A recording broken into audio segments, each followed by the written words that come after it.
आज पानीपत में एक ऐसा हादसा पेश आया जिसने पूरे हरियाणा को हिला दिया। एक 6 वर्षीय बच्ची को वैन ने कुचल दिया। कुचलते हुए वैन चालक आगे निकल गया और बच्ची की मौके पर ही जान चली गई।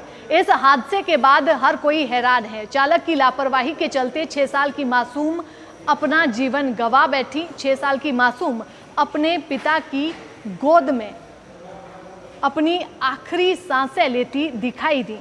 इस मामले के बाद लोगों में काफ़ी रोष है। अगर आप भी अपनी बच्ची को स्कूल वैन के जरिए पढ़ाई करने भेजते हैं तो ये खबर आपके काम की है। पानीपत में वैन चालक की लापरवाही ने एक 6 वर्षीय स्कूल की बच्ची की जान ले ली। मामला सेक्टर 29 थाने का है। पुलिस ने केस दर्ज कर लिया है। जानकारी के मुताबिक स्कूल से घर छोड़ने आई 6 साल की छात्रा को वैन ने कुचल दिया और उसकी मौत हो गई। इसी वैन में छात्रा घर लौटी थी और हादसा हो गया। जैसे ही बच्ची अपने पिता की तरफ बढ़ने लगी तो वैन ड्राइवर ने लापरवाही बरतते हुए वैन को तेज गति से चला दिया।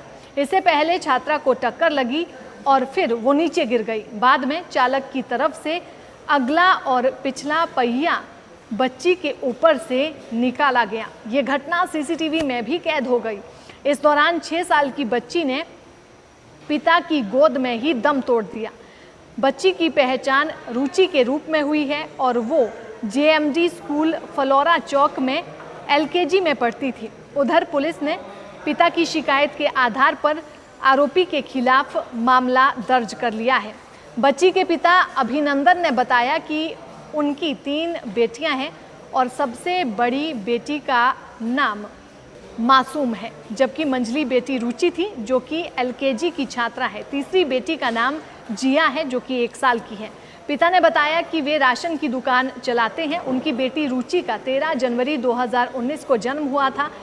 बेटी 13 नवंबर को दोपहर करीब 1 बजे स्कूल से लौट रही थी। वो इको वैन में स्कूल जाती थी। इसी गाड़ी में घर भी लौटती थी। इस दौरान वो वैन से उतरकर उनकी तरफ जा रही थी तो वैन चालक ने अचानक से वैन को चला दिया और बच्ची वैन के नीचे आ गई। इस दौरान बच्ची की गर्दन के ऊपर पिछला टायर निकल गया। पिता वहीं खड़े होकर अपनी बेटी का इंतजार करते रहे। हादसे के बाद वे तुरंत अपनी बेटी को निजी अस्पताल लेकर गए, जहां डॉक्टरों ने उसे मृत घोषित कर दिया।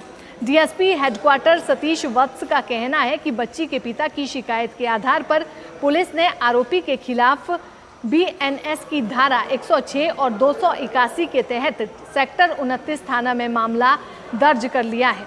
आरोपी वैन ड्राइवर फिलहाल फरार है। उसकी पहचान कर ली गई है। आरोपी को जल्द ही गिरफ्तार कर लिया जाएगा।